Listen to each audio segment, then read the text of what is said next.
Во првата половина на јули ВМРО ДПМН ќе достави до власта своја предлог верзија за законот за јавно обвинителство со која се решава иднината и на СЈО, вели за Телма главниот преговарач на опозицијата адвокатот Тони Менкиновски.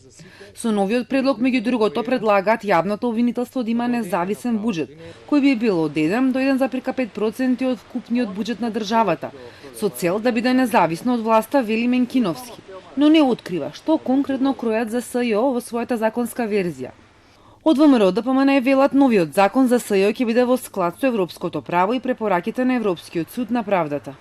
Правната комисија работи интензивно и постојано, така што таму има повеќе тимови кои што се вклучени во сите сегменти на изработката на законот и ќе имаме навистина еден квалитетен предлог кој ќе даде една соодветна и задоволителна уваженост и на Уставот на Република Македонија и законите. Министерката за правда Рената Десковска за Телма вели дека го очекува контра предлогот на опозицијата за законот за јавно обвинителство и повторува дека нема да прифати скриена амнестија.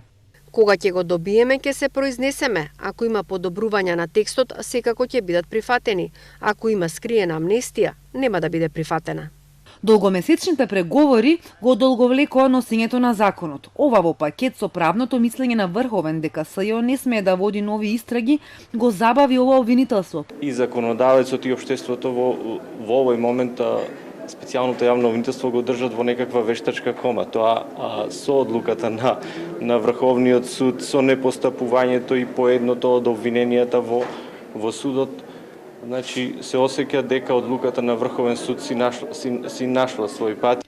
Последниот рок за донесување на законот кој се однесува и на СЈО, што си го постави власта, е септември.